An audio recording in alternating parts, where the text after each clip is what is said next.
Muy buenos días a todos. Esta es nuestra última presentación de la unidad 4 y en la clase de hoy hablaremos acerca de los inhibidores enzimáticos, de algunas enzimas que no siguen la cinética de Michaelis-Menten y también un poco de regulación enzimática.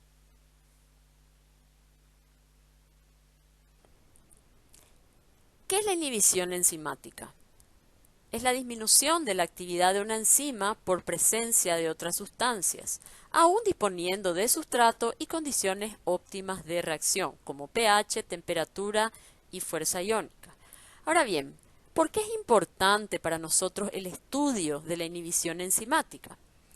Resulta que muchas de las sustancias tóxicas y venenos conocidos ejercen su acción deleteria mediante la inhibición de determinadas enzimas. Entonces el conocimiento de este mecanismo ayuda a encontrar tratamientos más efectivos para estas intoxicaciones. Por otra parte, muchas de las drogas con las cuales estamos familiarizadas y utilizamos para tratar diferentes patologías ejercen su acción terapéutica mediante un mecanismo de inhibición enzimática. La inhibición de las enzimas puede darse de manera irreversible o bien puede ser reversible. Entonces, a lo largo de esta presentación iremos analizando ambos tipos de mecanismos y posteriormente brindaremos algunos ejemplos de gran interés biológico, médico de estos tipos de inhibición.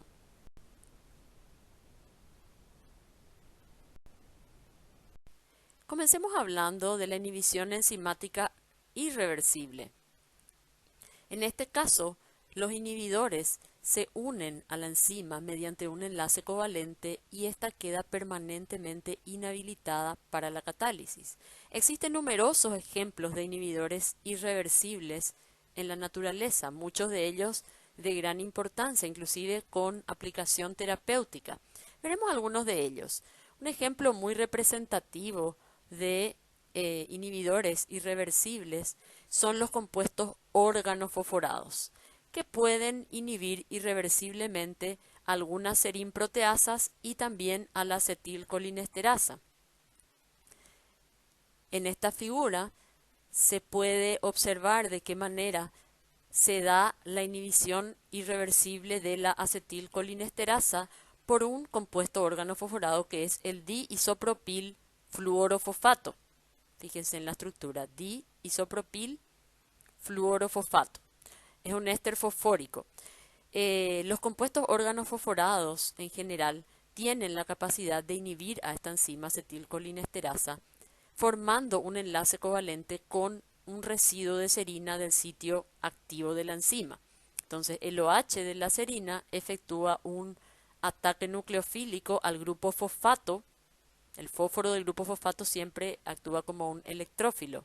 En este caso, sale el flúor y el organofosforado queda formando un enlace covalente con el oxígeno de la serina. Esto inactiva la enzima de manera irreversible.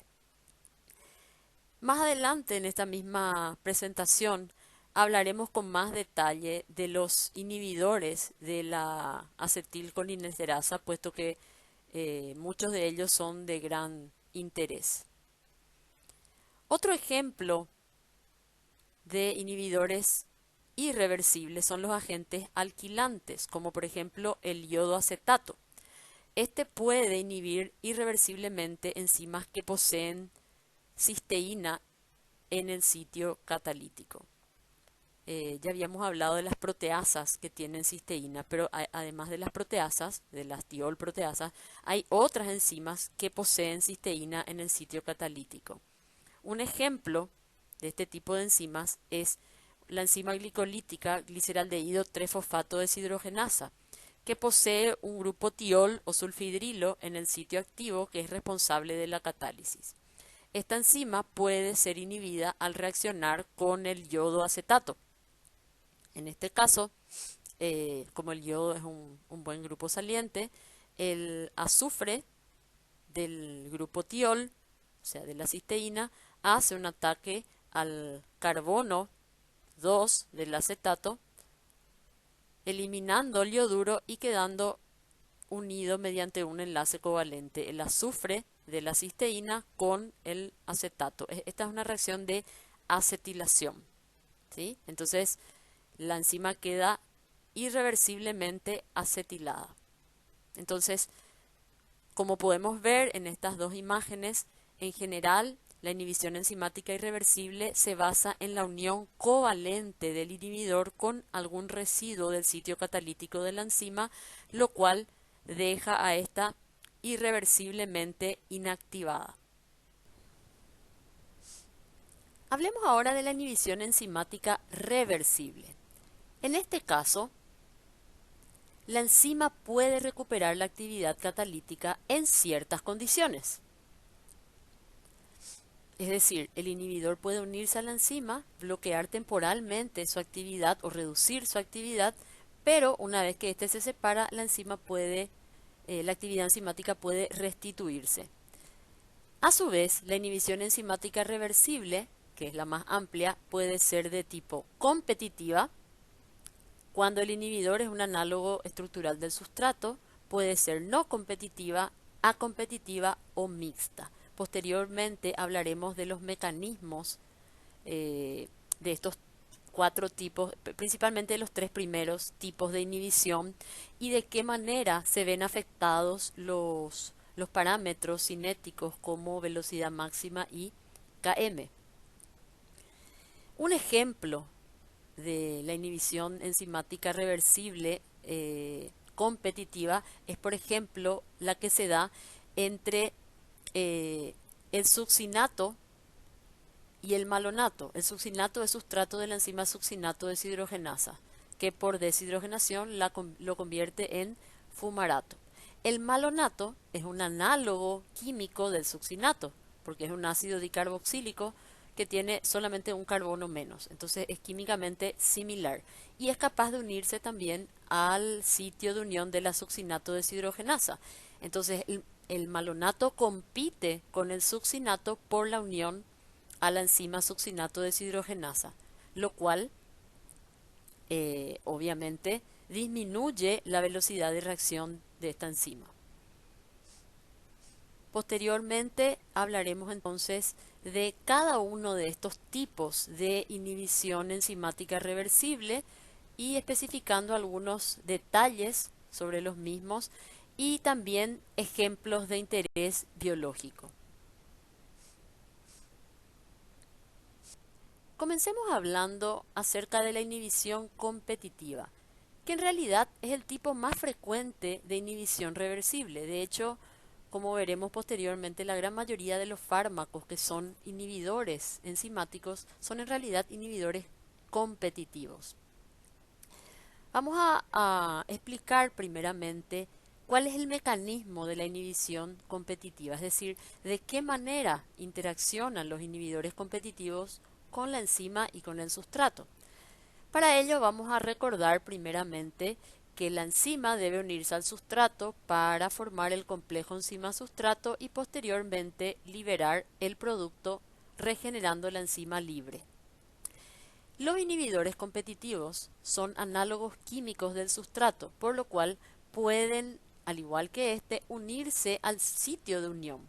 Es decir, en general, este inhibidor posee una estructura química análoga a la estructura química del sustrato, por lo cual el sitio de unión reconoce al sustrato y de la misma manera puede reconocer también al inhibidor. He ahí el problema, porque cuando el inhibidor se une al sitio de unión, la enzima ya no puede unir al sustrato. En este caso se formará un complejo enzima inhibidor que obviamente es inactivo y ya no puede generar el producto. Entonces, ¿qué es lo que sucede? Como el inhibidor está presente, hay una competencia entre el sustrato y el inhibidor por el sitio de unión de la enzima. Esto solamente puede, digamos, atenuarse, o este fenómeno inhibitorio puede atenuarse aumentando mucho la concentración del sustrato, ya que el sitio de unión puede fijar tanto uno como el otro, el sustrato y el inhibidor. Entonces, la única forma de que el sustrato le gane al inhibidor en esa competencia es aumentando mucho la concentración de sustrato. Una vez que la enzima se ha unido al sustrato y ha formado el complejo enzima-sustrato, el inhibidor ya no tiene nada que hacer. El complejo enzima-sustrato dará lugar a la formación del producto. Veremos con un esquema sencillo de qué manera puede darse este proceso. Supongamos que esto que ven aquí en verde representa la enzima. Vemos aquí el sitio de unión y el sustrato es esta porción triangular que está en azul. Bueno, entonces, ¿qué es lo que sucede normalmente? El sustrato se une a la enzima en el sitio de unión, dando el complejo enzima-sustrato. Este complejo enzima-sustrato posteriormente dará lugar a la formación del producto, liberando la enzima intacta. Ahora, ¿qué es lo que sucede cuando aparece el inhibidor?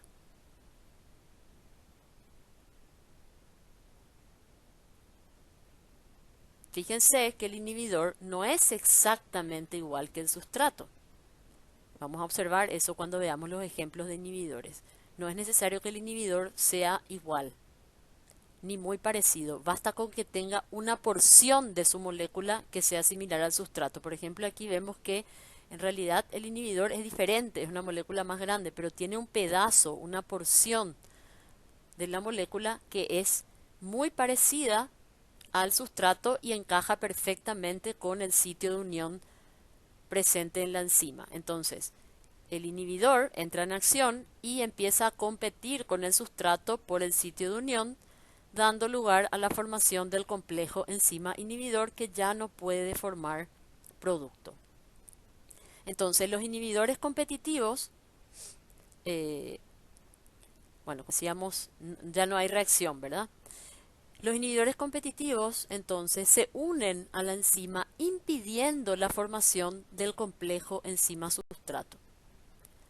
Estos inhibidores, por tanto, para el requisito que debe cumplir un inhibidor para ser un inhibidor competitivo es que debe ser un análogo químico del sustrato.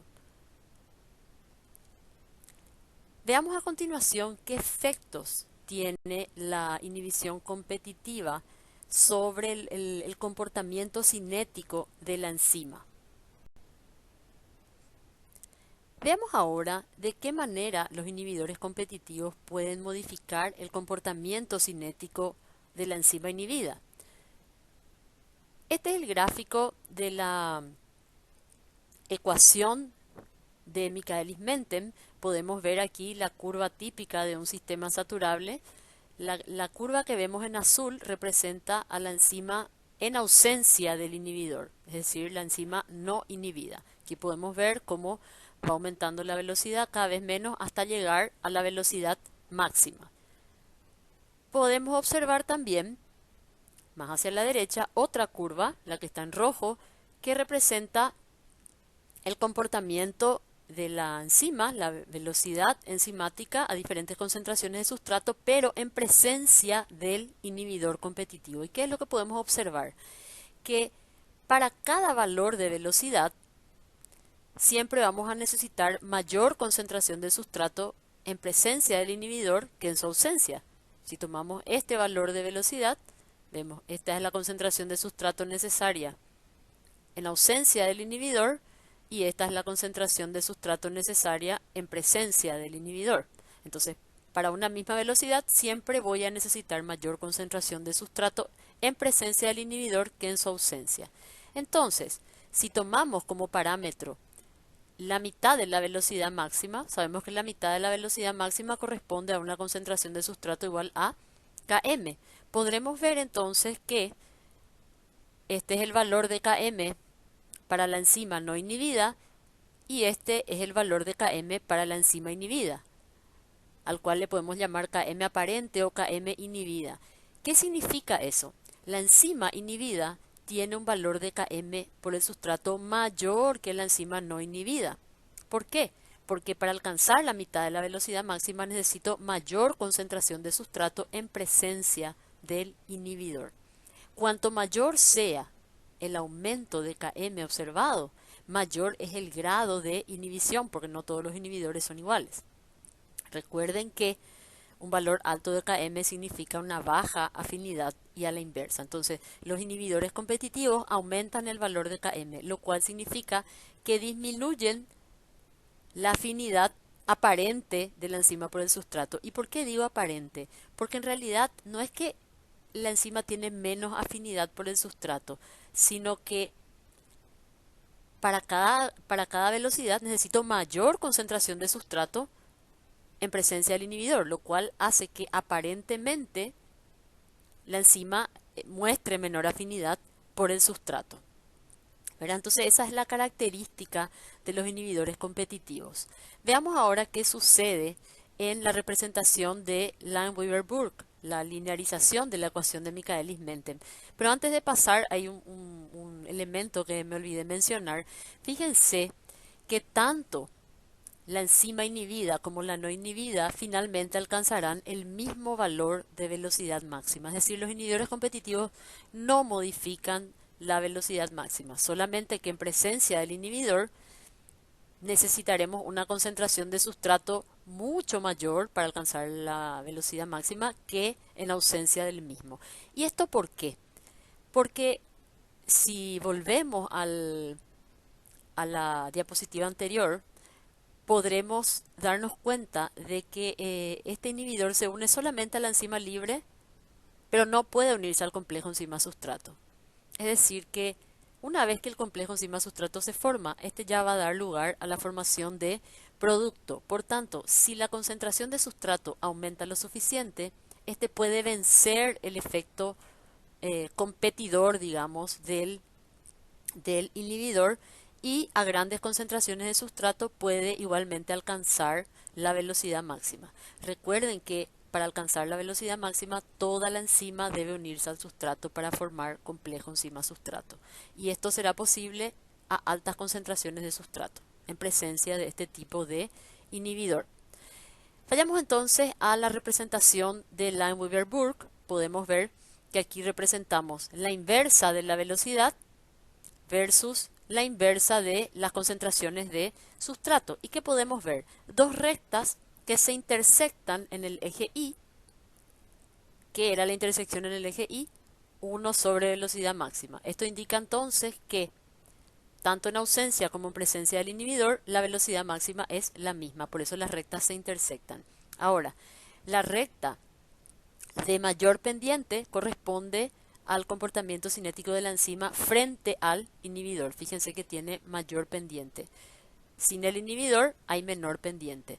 Recuerden ustedes que en la representación, en la ecuación linearizada, la pendiente de la recta es igual a Km sobre velocidad máxima. Entonces, si hacemos esa relación, como la velocidad máxima es igual en ambos casos y el valor de Km es mayor en presencia del inhibidor, se entiende que la pendiente sea mayor en ese caso. Entonces, cuanto mayor sea el grado de inhibición, mayor será la pendiente de esta recta. Bien, entonces, fíjense que si este es el valor negativo de la inversa de Km en ausencia del inhibidor, este otro será el valor de menos 1 sobre Km en presencia del inhibidor. Entonces, ¿qué es lo que podemos observar? Que en ausencia del inhibidor, el valor de menos 1 sobre Km es mayor. Y como esto es una inversa, esto significa que el valor de Km es más pequeño. Frente al inhibidor, la inversa de Km tiene un valor más pequeño, un valor absoluto más pequeño, lo cual significa que el valor de Km es más grande. Entonces, fíjense que cuanto mayor sea la pendiente de esta recta, menor será el valor de la inversa de Km, o sea, mayor el valor de Km. O sea, cuanto mayor sea la pendiente de la recta, es porque es mayor el grado de inhibición y mayor será el aumento observado en el valor de Km, lo cual significa una aparente menor afinidad de la enzima por el sustrato. Entonces, ¿cuál es la variación? O sea, ¿qué variación se dan los parámetros cinéticos frente a un inhibidor competitivo? La velocidad máxima no cambia, pero el valor de Km sí se modifica. Entonces, el valor de Km de la enzima inhibida será mayor que el valor de Km en la enzima no inhibida. ¿Cuánto mayor? Aquí podemos ver que Km inhibida es igual a Km por un factor. A este factor le vamos a llamar alfa o factor de inhibición, que es 1 más concentración del inhibidor sobre constante o Ki del inhibidor. Esta Ki del inhibidor es como Km para el sustrato. Es una medida de la afinidad de la enzima por el inhibidor. Entonces, cuanto mayor sea Ki, menor la afinidad de la enzima por el inhibidor. Un pequeño valor de Ki significa una gran afinidad de la enzima por el inhibidor. Entonces el grado de inhibición no es siempre el mismo, depende de Ki, que es la afinidad de la enzima por el inhibidor, y de la propia concentración del inhibidor. Obviamente, cuanto mayor sea la concentración del inhibidor, mayor será el grado de inhibición. Entonces este factor de inhibición es lo que determina cuántas veces mayor será el valor de Km de la enzima inhibida que el valor de Km de la enzima no inhibida. ¿Cómo queda entonces la ecuación de Michaelis-Menten? Bueno, la ecuación siempre tendría la misma forma, solo que, fíjense, velocidad inhibida es igual a velocidad máxima por concentración de sustrato sobre Km aparente o Km inhibida más concentración de sustrato. O sea, la ecuación es siempre la misma, solo que en lugar del valor de Km de la enzima no inhibida, vamos a usar el valor de Km de la enzima inhibida. Este término también podría reemplazarse por este otro que tenemos arriba, ¿verdad? Podríamos poner esto, Km por alfa, que es el factor de inhibición, que como dijimos, depende de la concentración del inhibidor y de la afinidad de la enzima por... Veamos ahora de qué manera transcurre el mecanismo de inhibición no competitiva. Si nos fijamos en el esquema de las etapas de la catálisis enzimática, podremos ver que este tipo de inhibidores no competitivos pueden unirse a la enzima libre formando el complejo enzima inhibidor, o bien pueden unirse al complejo enzima sustrato formando el complejo enzima sustrato inhibidor, que es un complejo ternario. Este complejo enzima sustrato inhibidor es incapaz de generar el producto. El complejo enzima inhibidor también puede unirse al sustrato para dar el complejo enzima sustrato inhibidor. Esto nos demuestra que en realidad la unión del sustrato a la enzima y del inhibidor a la enzima son eventos independientes. Es decir, al sustrato no le molesta la presencia del inhibidor, dado que el sustrato puede unirse también al complejo enzima inhibidor formando el complejo ternario. Asimismo, al inhibidor no le molesta la presencia del sustrato, dado que puede unirse tanto a la enzima libre como al complejo enzima sustrato. Y esta observación nos permite deducir que en realidad este tipo de inhibidores tienen un sitio de unión diferente al sitio de unión del sustrato. Es decir, los inhibidores no competitivos no son análogos del sustrato y se unen en un sitio diferente, por lo cual la unión del sustrato no impide la unión posterior del inhibidor y a la inversa. La unión del inhibidor no impide la unión del sustrato. Entonces uno podría preguntarse cuál es el problema entonces, ¿verdad? Si está el inhibidor, el sustrato igual puede unirse. Ahora, el problema es que ya sea que se una primero el inhibidor y luego el sustrato, o a la inversa, una vez que se forma este complejo enzima sustrato inhibidor, no se puede generar el producto. Es decir, toda la parte del complejo enzima sustrato que se encuentre unida al inhibidor no generará el producto.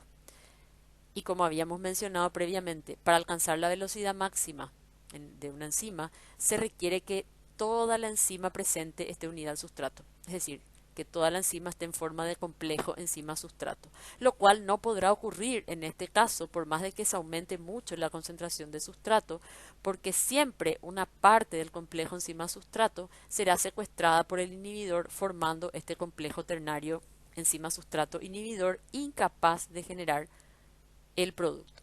Es por eso que el efecto de este tipo de inhibidores es disminuir la velocidad máxima de la reacción. Y a diferencia de los inhibidores competitivos, no afectan el valor de Km. ¿Por qué? Porque Km tiene que ver con la afinidad de la enzima por el sustrato. Y en este caso, la enzima puede unir el sustrato indistintamente que el inhibidor esté presente o no.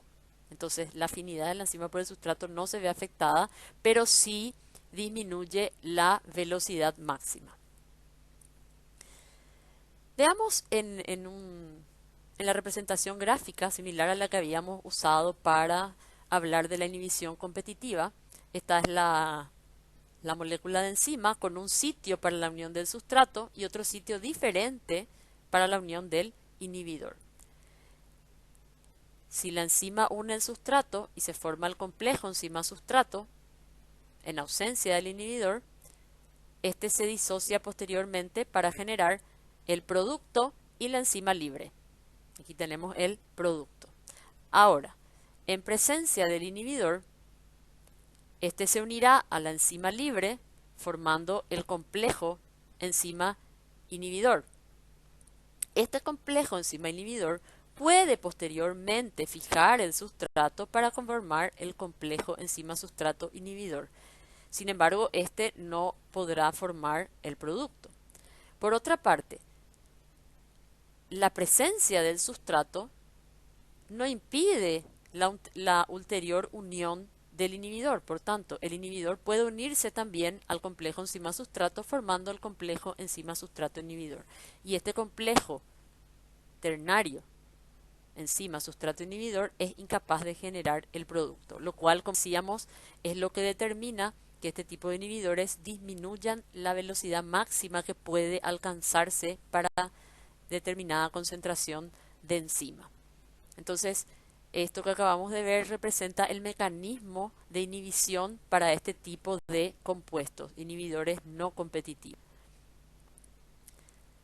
Bien, a continuación vamos a ver los gráficos de la ecuación de Michaelis-Menten y Lime-Weaver-Burke, de qué manera los inhibidores no competitivos afectan la cinética de estas enzimas. Bien, veamos entonces de qué manera modifican los inhibidores no competitivos el comportamiento cinético de una enzima.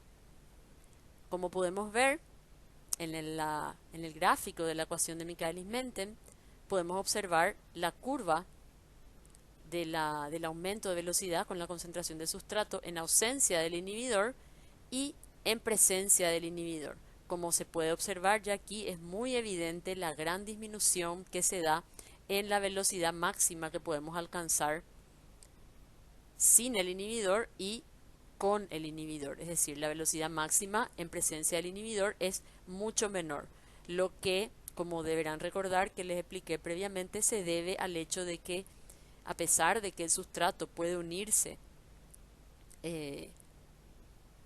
a la enzima en presencia o ausencia del inhibidor, indistinto, siempre habrá una parte del complejo enzima-sustrato que estará secuestrado en forma del complejo ternario enzima-sustrato inhibidor que es incapaz de dar producto. A esto se debe la disminución importante que se da en la velocidad máxima de la reacción inhibida. Ahora bien, como podemos ver, la concentración de sustrato necesaria para alcanzar la mitad de la velocidad máxima es la misma en ambos casos. Aunque la velocidad máxima sea diferente, la concentración de sustrato necesaria para alcanzar la mitad de esa velocidad es la misma. Es decir, el valor de Km no cambia en presencia de estos inhibidores.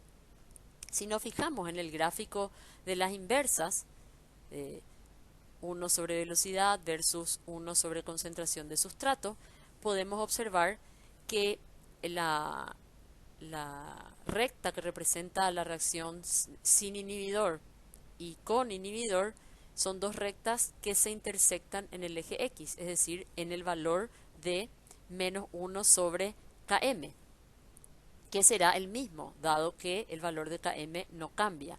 Ahora bien, la recta de la reacción inhibida muestra mayor pendiente, como recordarán ustedes, la pendiente de la recta en el gráfico de las inversas está dada por km sobre velocidad máxima. Como la velocidad máxima es menor en presencia del inhibidor, entonces la pendiente es mayor. La pendiente de la recta de la enzima inhibida. Entonces podemos ver menos 1 sobre km tiene el mismo valor tanto en la reacción inhibida como en la no inhibida, mientras que la velocidad máxima, la inversa de velocidad máxima es menor en caso de la reacción no inhibida, lo cual significa que la velocidad máxima es mayor, y la inversa de la velocidad máxima es mayor en la reacción inhibida, lo cual significa que en realidad la velocidad máxima es menor. Entonces, resumiendo, podemos afirmar que los inhibidores no competitivos disminuyen la velocidad máxima sin modificar el valor de km. ¿Cuánto disminuye la velocidad máxima? Velocidad máxima inhibida es igual a la velocidad máxima no inhibida sobre el factor alfa de inhibición, que es el mismo que ya habíamos visto para la inhibición competitiva. Alfa, el factor alfa de inhibición es igual a 1 más concentración del inhibidor sobre Ki, que es la constante de afinidad. Entonces, cuanto mayor sea la concentración del inhibidor o cuanto menor sea el valor de Ki, o sea, mayor la afinidad de la enzima por el inhibidor, mayor será este cociente, o sea, este factor alfa que reduce el valor de la velocidad máxima. Entonces, mayor será la disminución, o sea, menor será el valor de la velocidad máxima en presencia de dicho inhibidor. Si nos fijamos en cómo queda la ecuación de Michaelis-Menten, podemos ver que la ecuación es siempre la misma, solo que en este caso el valor para hallar la velocidad de la reacción inhibida, el valor de la velocidad máxima será el valor, será igual a la velocidad máxima no inhibida sobre el factor de inhibición alfa. Por tanto, dando, fíjense, para cualquier valor de concentración de sustrato, si yo voy mirando en el eje X, para cualquier valor de concentración de sustrato, la velocidad alcanzada será mayor en ausencia del inhibidor que en presencia del mismo. Eso se va a cumplir a todo lo largo del eje X, es decir, para todas las concentraciones de sustrato, siempre la velocidad en ausencia del inhibidor será mayor que en presencia del mismo. Veamos ahora qué ocurre en la inhibición acompetitiva. Este tipo de inhibición es bastante más rara, menos frecuente, ¿verdad?, de observar, y más que nada se observa en mecanismos bisustrato. De cualquier manera es muy interesante analizar lo que ocurre en este caso en este tipo de inhibición.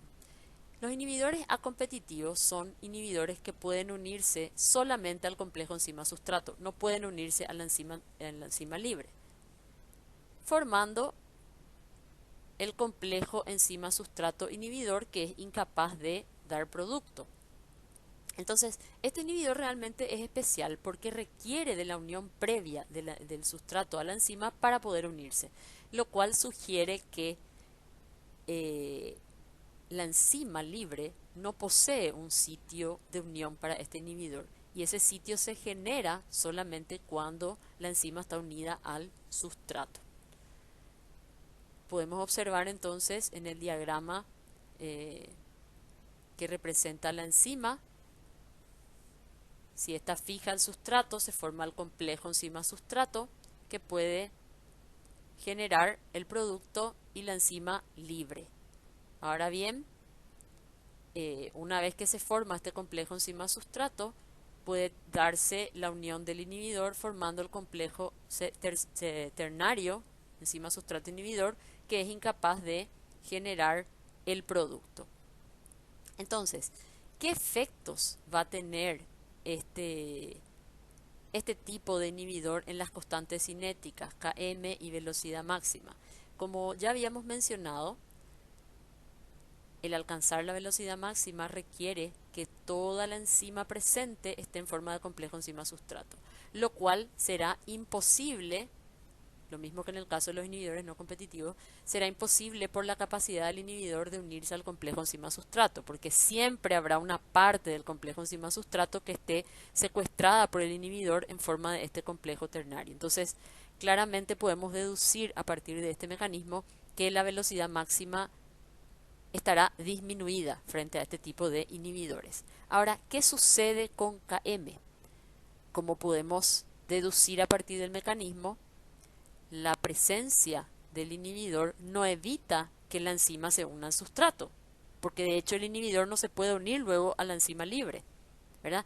De hecho, si nos fijamos en que todas estas son reacciones reversibles y en equilibrio, podemos deducir a partir del mecanismo que la presencia del inhibidor favorece la unión de la enzima al sustrato, ya que parte del complejo enzima-sustrato se estaría retirando del equilibrio para formar el complejo enzima-sustrato inhibidor. En otras palabras, la unión del inhibidor, la presencia del inhibidor, aparentemente aumenta la afinidad de la enzima por el sustrato. Por eso, extrañamente, en este tipo de inhibición se verifica una disminución de Km, es decir, un aparente aumento de afinidad de la enzima por el sustrato. Entonces, el inhibidor puede unirse solo al complejo enzima-sustrato, impidiendo la formación del producto. En la siguiente diapositiva veremos de qué manera aparecen las curvas de la reacción inhibida y no inhibida en la representación de Michaelis-Menten y también cómo se observa en el gráfico de las inversas.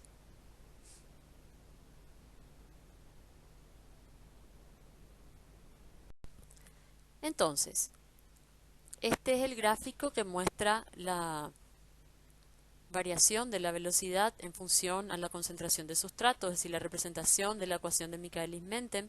Podemos ver que la curva que está en azul representa a la reacción no inhibida, es decir, en ausencia del inhibidor, y la curva que está en rojo a la reacción inhibida. Claramente podemos observar que la velocidad máxima de la reacción no inhibida es bastante superior a la velocidad máxima de la reacción inhibida. Como habíamos visto, este inhibidor A competitivo, al unirse al complejo enzima-sustrato y secuestrarlo, está impidiendo que toda la enzima esté en forma de complejo enzima-sustrato, lo cual es requisito para alcanzar la velocidad máxima. Entonces la velocidad máxima está disminuida. Asimismo, podemos observar también lo propio con los valores de Km. Este es el valor de Km de la reacción no inhibida, que es mayor, y aquí podemos ver el valor de Km de la reacción inhibida, que es menor, lo cual resulta bastante notable, digamos, por el hecho de pensar que un inhibidor pueda reducir el valor de Km, es decir, este inhibidor ocasiona un aparente aumento de afinidad de la enzima por el sustrato, al ser requerida la unión del sustrato para poder darse la unión del inhibidor. Si nos fijamos en la representación de las inversas, el gráfico de 1 sobre velocidad sobre la inversa, o sea, versus la inversa de la concentración de sustrato, podemos observar que lo que se ven son líneas paralelas. Son líneas paralelas, es decir, tienen la misma pendiente, por tanto no se intersectan en ningún punto, porque como ya habíamos visto en este tipo de inhibición varían tanto el valor de Km como el de velocidad máxima. Entonces, la reacción inhibida y la no inhibida darán líneas paralelas, pero siempre se observará que la recta que representa a la reacción no inhibida estará siempre más cercana al origen del eje de coordenadas. A mayor sea el grado de inhibición, más alejada estará la recta del origen de las coordenadas. Podemos ver aquí que la intersección con el eje Y, que nos da la inversa de velocidad máxima, tendrá un valor más pequeño para la reacción en ausencia del inhibidor y más grande en presencia del inhibidor, lo cual indica que en realidad la velocidad máxima en presencia del inhibidor es menor. Asimismo podemos observar que la inversa del valor de Km tiene un valor absoluto más pequeño en presencia del inhibidor, de la ausencia del inhibidor, y más grande en presencia del inhibidor, lo cual indica que el valor de Km en la reacción inhibida es menor que en ausencia del inhibidor. Entonces, resumiendo, la variación de los parámetros cinéticos, la velocidad máxima en la reacción inhibida es menor que en la no inhibida.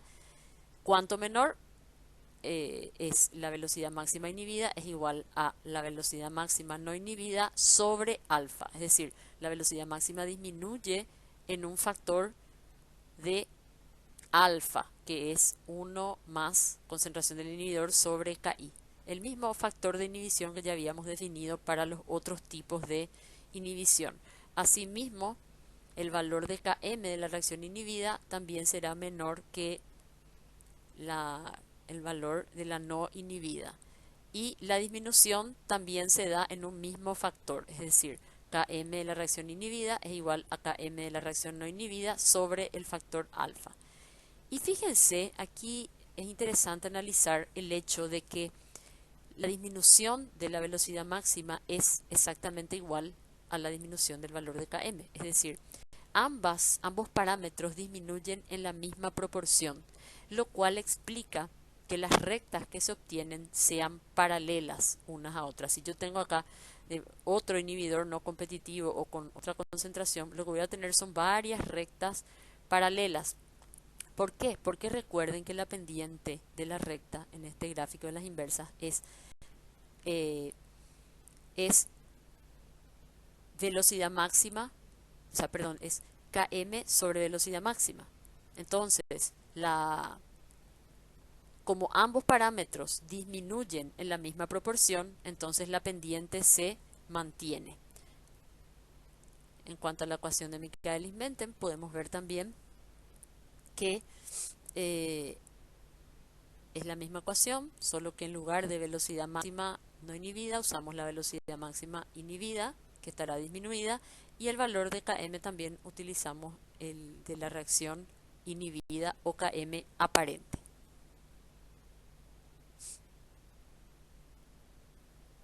Y por último, hay un tipo de inhibición un poco diferente, que es la inhibición mixta, en la cual se combinan características de otros tipos de inhibición. Los inhibidores mixtos pueden unirse tanto a la enzima como al complejo enzima-sustrato, lo cual es una característica del inhibidor no competitivo, sin permitir la evolución de la reacción. Entonces, ¿en qué se diferencia este tipo de inhibidor de un inhibidor no competitivo? En que en la inhibición mixta se verán diferentes valores de Km aparente, dependiendo de la unión del inhibidor a la enzima o al complejo enzima-sustrato con diferentes constantes de afinidad. Esa es la diferencia. En el caso de los inhibidores no competitivos se unen con la misma afinidad a la enzima libre o al complejo enzima-sustrato, mientras que en la inhibición mixta, este tipo de inhibidores presentan diferentes afinidades por la enzima libre o el complejo enzima-sustrato.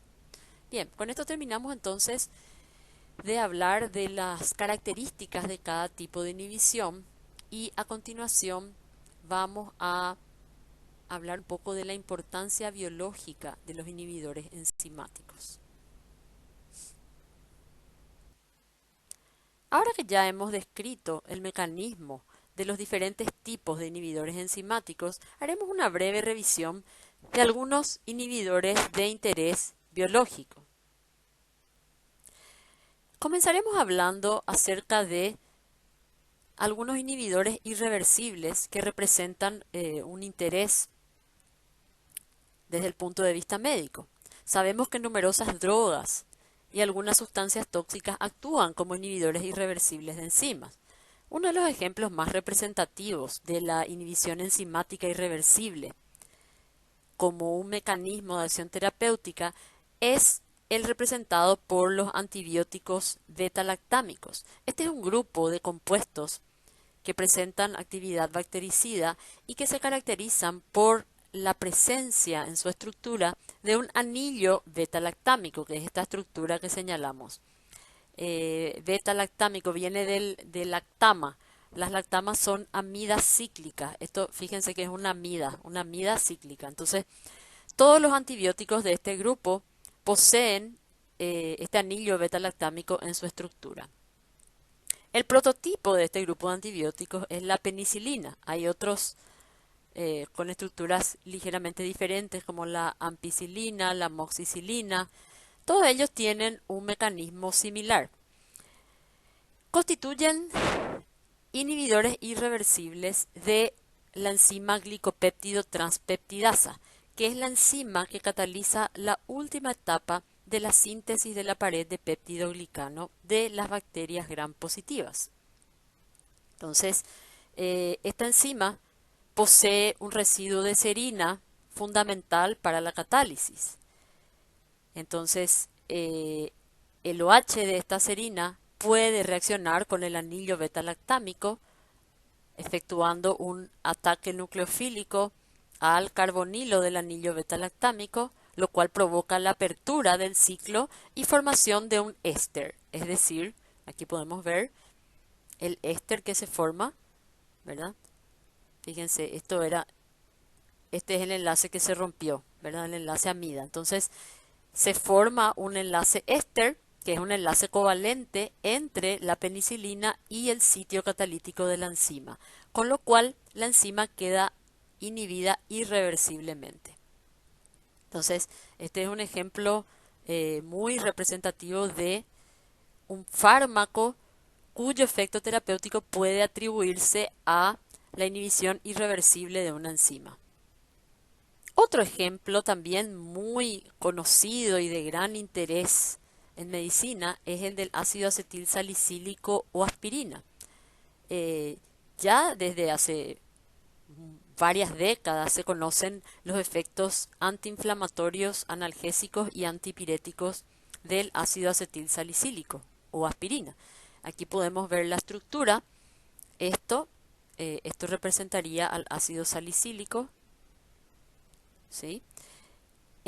Acá tendría que haber un OH para el ácido salicílico. Cuando ese OH está acetilado, decimos entonces que es el ácido acetil salicílico. Entonces esta es la aspirina.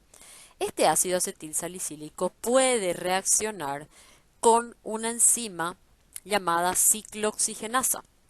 La ciclooxigenasa es una enzima que participa en la síntesis de un grupo muy importante de compuestos llamados prostaglandinas, derivados del ácido araquidónico. Las prostaglandinas son conocidas como importantes mediadores de la inflamación, del dolor y la fiebre. Por tanto, a esta acción inhibitoria de la ciclooxigenasa se deben o pueden atribuirse los efectos analgésicos y antipiréticos de la aspirina. Ahora, ¿de qué manera se da la reacción entre el ácido acetil salicílico y la ciclooxigenasa? Esta enzima posee en su sitio catalítico un residuo de serina fundamental para la catálisis. Entonces, fíjense que se da un mecanismo similar al caso anterior. El OH de la serina del sitio activo efectúa un ataque nucleofílico al grupo acetilo, ¿sí?, del ácido acetil salicílico, liberando entonces al ácido salicílico, como podemos ver aquí, y dejando a la serina acetilada. Se forma un grupo éster, es decir, se forma un enlace covalente entre el acetilo y el OH de la serina de la ciclooxigenasa, es decir, la enzima ciclooxigenasa queda acetilada, lo cual la inactiva de manera irreversible. Actualmente, hace ya unos años, se ha descubierto que además de las importantes acciones analgésicas y antipiréticas de la aspirina, esta también tiene capacidad de evitar la agregación plaquetaria. Y esto es justamente debido a la acción a este mismo mecanismo que impide la formación de los tromboxanos, los cuales son importantes mediadores para la agregación de las plaquetas. Es por eso que actualmente hay muchas personas que consumen pequeñas cantidades diarias de ácido acetil salicílico para prevenir la formación de trombos.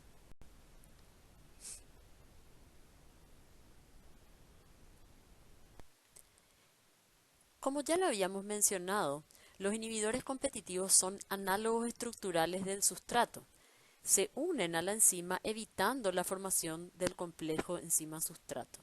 De esta manera, aumentan el valor aparente de Km sin alterar la velocidad máxima. Si bien, entonces, la inhibición competitiva es un mecanismo general, existen dentro de ese grupo diferentes tipos de inhibidores competitivos según el mecanismo mediante el cual actúan. Tenemos aquellos inhibidores competitivos típicos que son análogos del sustrato, que sencillamente tienen una estructura química muy similar a la del sustrato y compiten con él por la unión al sitio de unión en la enzima. Por ejemplo, los ácidos dicarboxílicos como malónico, oxalacético y oxálico inhiben la succinato deshidrogenasa por analogía con el ácido succínico, que es el sustrato de la enzima. Otro caso de inhibidores análogos del sustrato es el del metotrexato, que es un análogo químico del ácido fólico y por tanto compite con el ácido fólico por la unión al sitio activo de la dihidrofolato reductasa. Esta enzima es importante para transformar el dihidrofolato en tetrahidrofolato, que es la forma activa del ácido fólico. Como sabemos, el ácido fólico es una coenzima muy importante para la replicación celular, para la replicación del DNA y la proliferación celular, por lo cual el metotrexato es ampliamente utilizado como droga inmunosupresora y antitumoral. Otro tipo de inhibidores competitivos son aquellos que actúan por acumulación de un segundo sustrato. Esto se da, por ejemplo, en la reacción catalizada por la aspartato aminotransferasa, que es una transaminasa, en realidad cataliza una reacción bisustrato, en la cual primeramente se une el aspartato a la enzima, modificando el cofactor, y luego se une el segundo sustrato, que es el alfa-cetoglutarato, para dar como productos glutamato y oxalacetato. En este caso, cuando hay una acumulación del alfa-cetoglutarato, que de hecho es el segundo sustrato, esta excesiva cantidad de alfa-cetoglutarato es capaz de inhibir a la enzima. Por eso hablamos de acumulación de un segundo sustrato. Es decir, el propio sustrato en este caso sería inhibidor competitivo de la enzima. Otro caso de inhibición competitiva se da con la inhibición por productos. En este caso es el propio producto de la reacción el que estaría actuando como un inhibidor. Esto puede darse en reacciones reversibles e irreversibles, siendo más frecuentemente en las primeras. Un ejemplo de esto es el caso de la inhibición de las fosfatasas por el fosfato. Las fosfatasas son enzimas que hidrolizan ésteres fosfóricos liberando fosfato inorgánico. El fosfato inorgánico es un producto de la reacción. Sin embargo, para que la enzima pueda continuar catalizando la reacción, se requiere que el producto se libere del sitio activo. Entonces, cuando se acumula el fosfato, este queda en el sitio activo inhibiendo la catálisis por esa molécula de enzima. Tenemos también el caso en que se da una sustitución de iones metálicos. Por ejemplo, en enzimas que requieren iones magnesio, la presencia de un exceso de iones calcio puede llevar a una inhibición de dicha enzima. Recordemos que el calcio y magnesio pertenecen a una misma familia de cationes. Otro ejemplo de sustitución de iones metálicos es el de la piruvato quinasa, que es una enzima que cataliza una reacción de la glicólisis. Esta enzima es dependiente de potasio, requiere potasio para su acción, pero puede ser inhibida por iones sodio y litio. El sodio y el litio son de la familia 1, así como el potasio. Son iones más pequeños, pero que pueden tomar su lugar, es decir, competir con el potasio, ¿verdad?, provocando una inhibición de la enzima. Y por último, un tipo muy interesante de inhibición competitiva es la que se da por inactivación basada en el mecanismo. En este caso, el inhibidor no es propiamente el sustrato, sino un producto de la reacción. Es decir, el inhibidor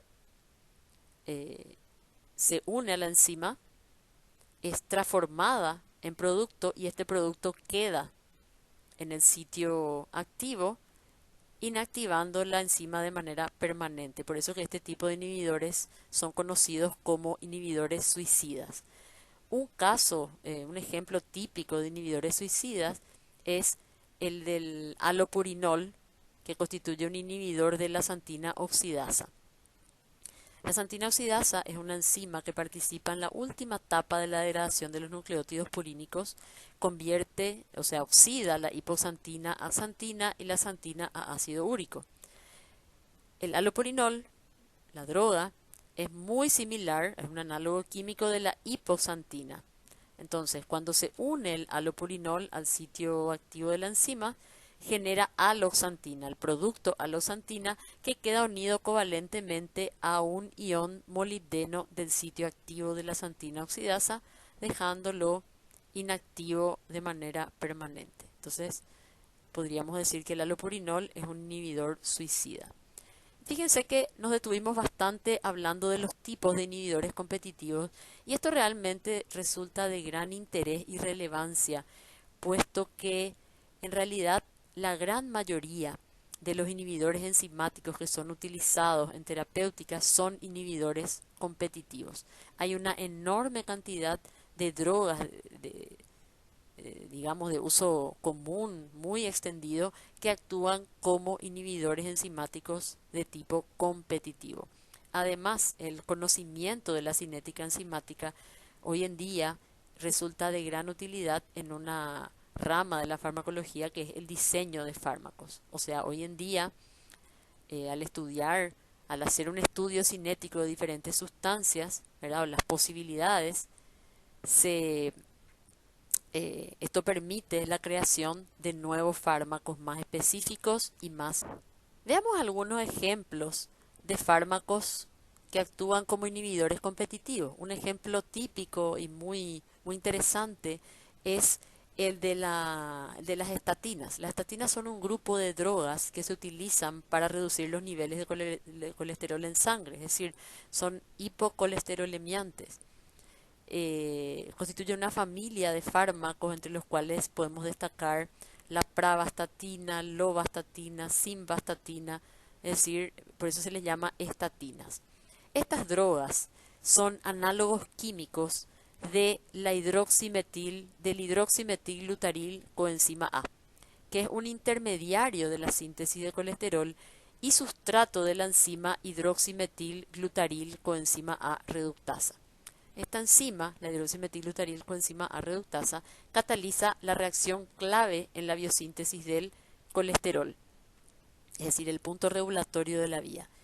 Y estas drogas, las estatinas, al ser análogos químicos del sustrato, que es el hidroximetilglutaril coenzima A, pueden unirse al sitio activo de la enzima, inhibiéndola, con lo cual disminuye la tasa de síntesis de colesterol endógeno. Otros ejemplos de inhibidores competitivos muy importantes de gran interés hoy en día son los inhibidores de proteasas virales. Este ejemplo ya lo habíamos mencionado cuando en la clase donde estudiamos a las proteasas. Los inhibidores como el lopinavir, ritonavir, etcétera, hay varios, son toda una familia, ¿verdad? El que tenemos aquí particularmente es el ritonavir, ¿verdad? Esta es la estructura del ritonavir y el ritonavir presenta unos enlaces peptídicos similares a las proteínas que son el sustrato de la proteasa aspartica del HIV. Este tipo de proteasas poseen en el sitio catalítico dos residuos activos de aspartato, como recordarán ustedes, una enzima dimérica que presenta un aspartato protonado y otro desprotonado. Bien, el ritonavir es capaz de alojarse en el sitio activo, bloqueando estos residuos de aspartato y por ende inactivando a la enzima, pero actúa como inhibidor competitivo. Otro ejemplo, que de hecho ya lo habíamos mencionado cuando hablamos de los tipos de inhibidores competitivos, es el del metotrexate, que es un inhibidor competitivo de la dihidrofolato reductasa. Como pueden observar aquí, es un análogo estructural del ácido fólico. Esta es la estructura del ácido fólico y aquí tenemos la del metotrexate.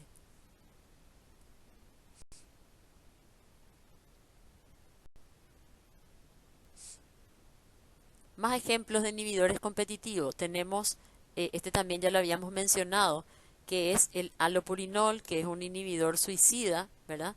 Es análogo, como pueden ver aquí la estructura, el allopurinol es un análogo estructural de la hipoxantina, que es el sustrato natural de la enzima xantina oxidasa.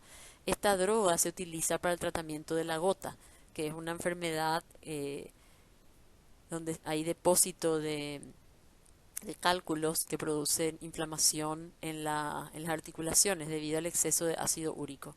Entonces, la xantina oxidasa es la enzima que convierte los nucleótidos purínicos en ácido úrico. Entonces, el allopurinol, al inactivar a la xantina oxidasa, evita con ello la acumulación de ácido úrico. Otro ejemplo de inhibidores competitivos son los warfarínicos o anticoagulantes orales. Estos son análogos de la vitamina K. La vitamina K es una vitamina conocida por ser fundamental para el proceso de la coagulación. En realidad participa en la síntesis de varios factores de coagulación, que son llamados factores vitamina K dependientes. Entonces, durante la reacción, la vitamina K queda oxidada y debe sufrir la acción de la llamada vitamina K reductasa para poder participar nuevamente en la síntesis de factores de coagulación. Esta enzima, la vitamina K reductasa, puede ser inhibida por la warfarina, que es un análogo químico de la vitamina K.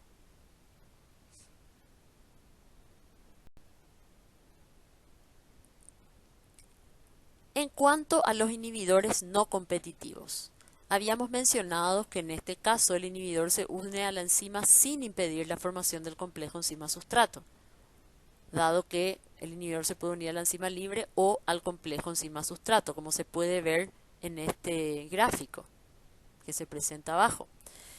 Entonces, este tipo de inhibidores no alteran el valor de Km, pero sí reducen el valor de la velocidad máxima. No hay muchos ejemplos de inhibidores no competitivos entre los fármacos, pero sí podemos mencionar algunos, como por ejemplo el anión fluoruro. El ion fluoruro inhibe la enolasa dependiente de magnesio. Esta es una enzima que participa en la glicólisis. Entonces el fluoruro es un inhibidor no competitivo de la enolasa. Otro ejemplo interesante es la digoxina, que es una droga del grupo de la familia de los digitálicos, que inhibe la bomba sodio-potasio ATPasa, que es una enzima de la clase 7, ¿se acuerdan? De las traslocasas. Entonces también por un mecanismo no competitivo. La tacrina, capaz de inhibir a la acetilcolinesterasa y también algunos análogos de iones de efectores alostéricos.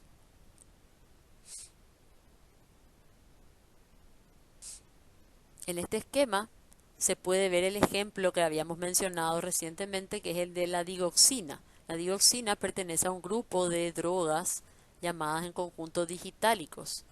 Estas drogas digitálicas se utilizan mucho para el tratamiento de las arritmias. Presentan un efecto inotrópico positivo sobre el músculo cardíaco. Esta es la estructura de la digoxina y esta droga en realidad inhibe de manera no competitiva la subunidad alfa de la traslocasa, que es la sodio-potasio ATPasa. Esta bomba, esta traslocasa, permite sacar 3 iones sodio y al mismo tiempo introducir 2 iones potasio con gasto de ATP. Entonces, la digoxina lo que hace es, al inhibir la bomba sodio-potasio ATPasa, aumenta la concentración intracelular de sodio, lo cual en intercambio con el calcio, a través de unas moléculas intercambiadoras, permite mayor ingreso de calcio a la célula muscular, lo cual aumenta la contracción muscular del tejido muscular cardíaco.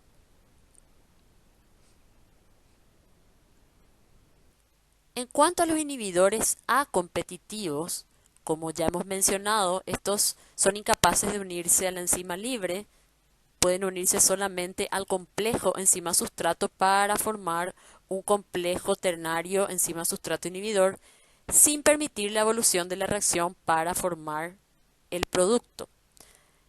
No es frecuente observar este tipo de inhibición en reacciones monosustrato. La mayoría de los ejemplos conocidos se dan en reacciones bisustrato.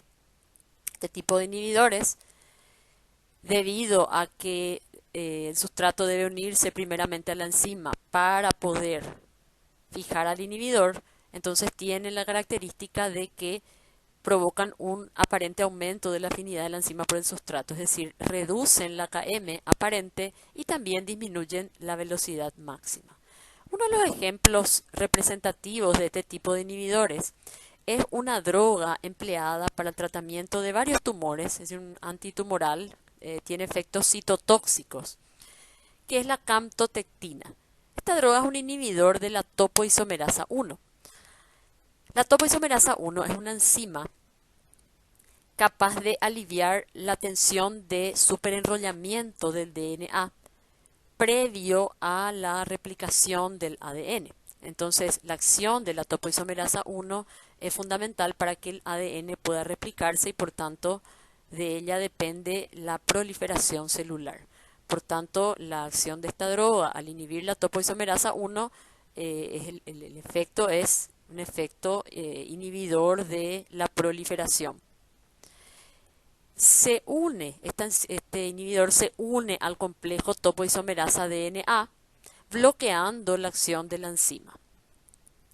Fíjense que por eso decimos que es un inhibidor A competitivo, porque la topoisomerasa de la enzima debe estar unida al DNA, formando ese complejo para poder fijar al inhibidor. En esta figura se ilustra la estructura de la droga y la unión de la misma al sitio catalítico de la enzima. En esta tabla se lista una serie de ejemplos de interés, sobre todo de interés terapéutico, de inhibidores enzimáticos irreversibles. Algunos de ellos ya los hemos mencionado. Primeramente quisiera analizar un par de estas drogas muy interesantes, pues que están relacionadas entre sí. Tenemos la penicilina, de la cual ya habíamos hablado, conjuntamente con el ácido clavulánico. Como ya hemos mencionado previamente, la penicilina es un antibiótico beta-lactámico capaz de inhibir a la enzima transpeptidasa, que es la enzima que cataliza la etapa final de la síntesis de la pared bacteriana de péptidoglucano de las bacterias gram positivas. Resulta que muchas de estas bacterias han desarrollado resistencia a la penicilina debido a que sintetizan una enzima llamada beta-lactamasa. La beta-lactamasa es capaz de hidrolizar el anillo beta-lactámico de la penicilina, haciendo a la bacteria resistente a la acción de este antibiótico. Pero, como el ser humano es más inteligente que las bacterias, entonces los científicos han desarrollado una droga capaz de inhibir a la beta-lactamasa, y este es el ácido clavulánico. El ácido clavulánico es un inhibidor irreversible de la beta-lactamasa, debido a lo cual generalmente estas dos drogas, los dos antibióticos, se administran de manera conjunta. Es decir, habrán visto muchas veces en los comprimidos de antibióticos beta-lactámicos, por ejemplo, dice penicilina más ácido clavulánico. El ácido clavulánico entonces es lo que asegura que las bacterias sean sensibles a la acción de la penicilina. Otros ejemplos de inhibidores irreversibles son los compuestos organofosforados que ya habíamos mencionado como inhibidores irreversibles de la acetilcolinesterasa. No voy a detallar, no voy a entrar en detalles sobre esto porque hablaremos de este grupo de inhibidores con más detalle posteriormente. La aspirina, que también ya hemos mencionado, que produce la acetilación e inhibición irreversible de la ciclooxigenasa. Las sulfas o sulfamidas son antibióticos capaces de unirse de manera irreversible a la dihidrofolato sintetasa de las bacterias, debido a ello son empleados como antibióticos. La tranilcipromina pertenece a un grupo de drogas llamado conjuntamente IMAO. IMAO significa inhibidores de la monoamino oxidasa. Este tipo de drogas se utilizan como ansiolíticos y antidepresivos. Por mencionar algunas, el cloranfenicol, que es también un antibiótico, inhibe irreversiblemente a la peptidiltraferasa, y bueno, la penicilina, que ya la hemos mencionado. Entonces, estos son algunos de los ejemplos más importantes de inhibidores enzimáticos irreversibles, pero como les decía, en realidad hay otros muchos, ¿verdad?, que ustedes irán conociendo a lo largo de la carrera y de su carrera profesional. Y aquí presentamos otra tabla que posee un largo listado de inhibidores enzimáticos reversibles de uso terapéutico. La mayoría de ellos actúan como inhibidores competitivos. Tenemos entre ellos los carbamatos, que son inhibidores reversibles de la acetilcolinesterasa. En la diapositiva anterior habíamos hablado de los órganos fosforados como inhibidores irreversibles de la acetilcolinesterasa. Entonces, esta misma enzima tiene inhibidores reversibles e irreversibles. Los carbamatos actúan como inhibidores reversibles y los órganos fosforados son inhibidores irreversibles de la acetilcolinesterasa. La citabarina, inhibidores de la ADN-ARN polimerasa, se utiliza como antitumorales. Algunos flavonoides que actúan como inhibidores de la aldosa reductasa. La Z-solamida, que es un diurético. Sus propiedades diuréticas se deben a la inhibición competitiva de la enzima anhidrasa carbónica de las células tubulares renales. Vamos a ver algunos. La indometacina, fenilbutazona e ibuprofeno son inhibidores reversibles de la ciclooxigenasa. Recuerdan que la aspirina también era un inhibidor de la ciclooxigenasa, pero en este caso se trata de inhibición irreversible. Estos son inhibidores reversibles. Aquí se cita nuevamente al metotrexato como inhibidor competitivo de la dihidrofolato reductasa. Otros similares son la pirimetamina y el trimetoprim. El enalapril, inhibidor competitivo de la enzima convertidora a angiotensina. El enalapril también pertenece a un grupo de drogas que se conocen como IECAS, inhibidores de la enzima convertidora a angiotensina. Está el enalapril, captopril y otros. Se utilizan como antihipertensivos. La cafeína, que es un inhibidor de la fosfodiesterasa de AMP cíclico. El sildenafil, que es el principio activo del Viagra, es un inhibidor competitivo de la fosfodiesterasa de GMP cíclico. El omeprazol, que se utiliza para la acidez estomacal, es un inhibidor de la bomba protón potasio ATPasa. Las estatinas, que ya habíamos mencionado, inhibidores de la hidroximetil glutaril CoA reductasa, y otras drogas, algunas de ellas ya las hemos mencionado. Entonces, como pueden ver, realmente hay una enorme cantidad de drogas, y no son drogas raras, son drogas que les deben sonar muy familiares porque son de uso común, ¿verdad? Y muchísimas de ellas y muchas otras que no están mencionadas aquí actúan como inhibidores enzimáticos, lo cual explica el efecto terapéutico de las mismas.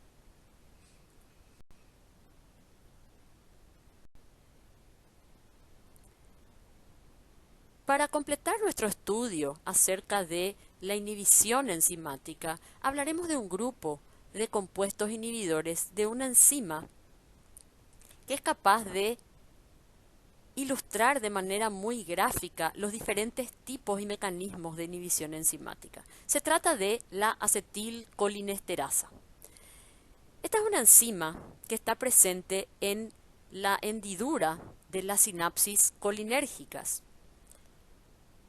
Este tipo de sinapsis son aquellos que utilizan moléculas de acetilcolina como neurotransmisor y está presente en las uniones neuromusculares del músculo esquelético, así como también en varias conexiones del sistema nervioso central. Este tipo de sinapsis neuronales, entonces, utilizan acetilcolina para la transmisión de la señal nerviosa de la neurona presináptica a la postsináptica, donde se encuentran los receptores de acetilcolina, que pueden ser de dos tipos, los nicotínicos y los muscarínicos, pero ahora no entraremos en ese detalle. Entonces, en la neurona postsináptica se encuentra presente esta enzima acetilcolinesterasa, cuya función es la hidrólisis de la acetilcolina para detener el impulso o finalizar el impulso nervioso. En la figura de la derecha se muestra, se representa el sitio catalítico de la acetilcolinesterasa, que tiene como residuo, digamos, activo en la catálisis, una serina, el OH de una serina. Entonces, aquí podemos ver el OH de la serina en el sitio catalítico y el sustrato de la enzima, que es la acetilcolina, es un éster.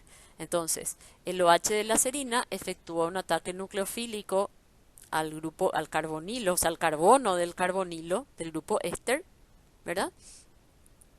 Formando un intermediario, así la enzima es un típico ejemplo de mecanismo de catálisis covalente, que finalmente es hidrolizado por una molécula de agua, ¿verdad? Se libera primeramente la colina y luego el residuo de acetato. Entonces, una reacción de hidrólisis de la acetilcolina mediada por un mecanismo covalente dependiente de la serina. Presenta alguna similitud con el mecanismo de las serinproteasas, pero ojo que esta no es una proteasa, es una enzima que hidroliza un éster, ¿verdad? Que es la acetilcolina. Entonces, al hidrolizarse la acetilcolina del espacio sináptico, esto finaliza el impulso nervioso. Esta enzima acetilcolinesterasa puede ser inhibida por diferentes sustancias. Algunas de ellas son inhibidores irreversibles, como los compuestos organofosforados, y otras son inhibidores reversibles, como por ejemplo los carbamatos. Entonces veremos algunos ejemplos de estos inhibidores y algunos detalles acerca de los mismos. Tenemos entonces entre los órganos fosforados al paratión, se llaman órganos fosforados porque son ésteres del ácido fosfórico. En esta terminación tión es porque uno de los oxígenos está reemplazado por azufre. Entonces tenemos aquí el paratión, el malatión. Estos dos compuestos eran utilizados como insecticidas, plaguicidas. Habrán escuchado hablar de los insecticidas organofosforados, cuyo uso posteriormente fue prohibido debido justamente a los efectos tóxicos que presentaban, que analizaremos posteriormente. Otros compuestos también organofosforados y que tienen una toxicidad mucho mayor son el tabum y el sarin. Estos son conocidos como gases neurotóxicos. Como veremos posteriormente, sobre todo el sarin fue ampliamente utilizado como arma química. Veamos ahora el otro grupo de inhibidores, que son los inhibidores reversibles de la acetilcolinesterasa. Entre ellos, tenemos los carbamatos. Los carbamatos son derivados del ácido carбámico. Tenemos entonces el aldicarb. Esto es un carbamato. Fíjense que es sería como un carbonilo, sería como un grupo carboxilo unido a un nitrógeno también, ¿verdad? Entonces es un carbamato, tiene el ácido carbámico. Tenemos el aldicarb y el carbaril, que son empleados como insecticidas, son menos tóxicos que los órganos fosforados porque llevan a cabo una inhibición reversible. Tenemos luego la neostigmina, la fisostigmina y la tacrina, que son también inhibidores reversibles, pero estos tres se emplean como fármacos para tratar diferentes patologías. En el caso de la neostigmina, es un parasimpático mimético, un agonista colinérgico. Agonista quiere decir que favorece la acción de, ¿verdad? Entonces, favorece la acción de la acetilcolina, dado que inhibe a la enzima capaz de hidrolizarla. Entonces, es un agonista colinérgico que se utiliza para mejorar la fuerza muscular en la miastenia gravis. En el caso de la tacrina, este también es un anticolinesterásico empleado más que nada para la enfermedad de Alzheimer.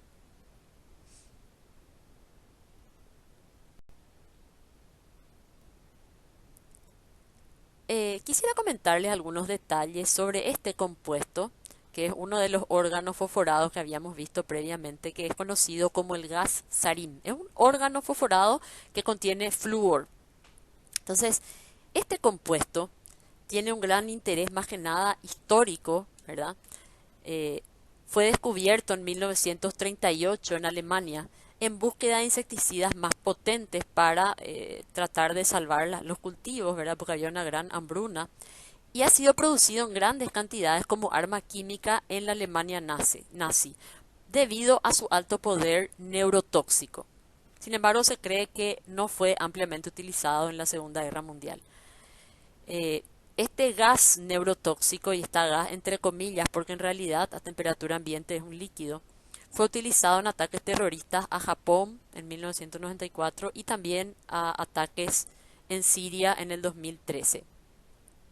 Su utilización fue prohibida en la Convención sobre Armas Químicas de la ONU en 1993. Entonces es una sustancia altamente tóxica cuyo uso está prohibido. Ahora, ¿por qué que estas sustancias, en particular los órganos fosforados, resultan ser tan tóxicos? Y además, ¿cómo es posible que algunos inhibidores de la acetilcolinesterasa puedan ser tóxicos, incluso venenos mortales? Sin embargo, otros presenten aplicaciones terapéuticas. Esto en realidad tiene que ver, digamos, se explica por el hecho de que la acetilcolina participa en la transmisión de impulsos nerviosos a través de, primero, dos tipos de receptores, ¿verdad? Los nicotínicos y los muscarínicos. Y pueden generar una gran cantidad de efectos, ¿verdad?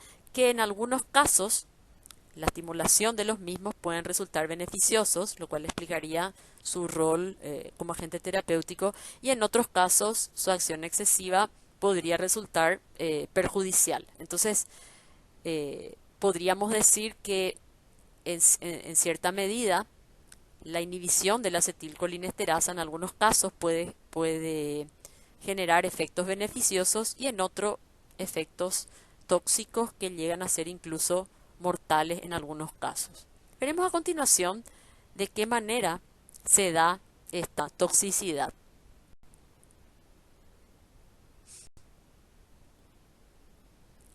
Eh, para ilustrar el mecanismo tóxico de los órganos fosforados, daremos como ejemplo el que se produce en presencia de uno de ellos llamado disopropilfluorofosfato.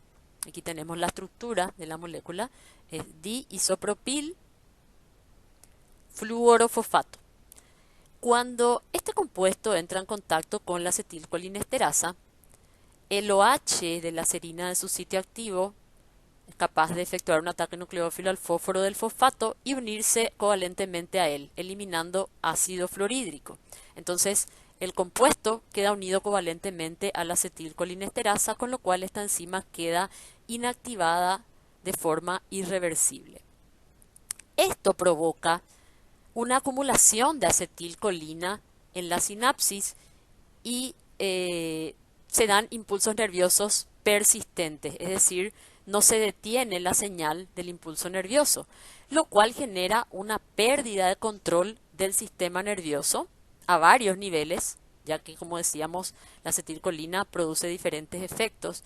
Por un lado, tenemos manifestaciones gastrointestinales como náuseas y vómitos, relajación de esfínteres, defecación y micción involuntaria y descontrolada, hipersecreción de mucosas y salivación, intensa contracción del iris, fenómeno conocido como miosis, se puede observar aquí en esta foto. Fíjense la contracción de la pupila que se observa en la miosis. Tenemos también otros efectos como, el más grave de todos en realidad, ¿verdad? La parálisis de los músculos respiratorios, que es lo que puede llevar a la asfixia y la muerte. Otros efectos serían la opresión del pecho y también debilidad muscular. Entonces, todos estos efectos resultan de las diferentes acciones que tienen la acetilcolina, tanto a nivel del sistema nervioso central como también a nivel de las uniones neuromusculares. Entonces, en este caso, la acción de los órganos fosforados, al ser un mecanismo de inhibición irreversible, ocasiona efectos prolongados a largo plazo y que pueden ser muy dañinos para el organismo y llevar incluso a la muerte, ¿verdad? Eso es válido tanto para los insecticidas, órganos fosforados, y en mucha mayor medida para los gases neurotóxicos como el sarín.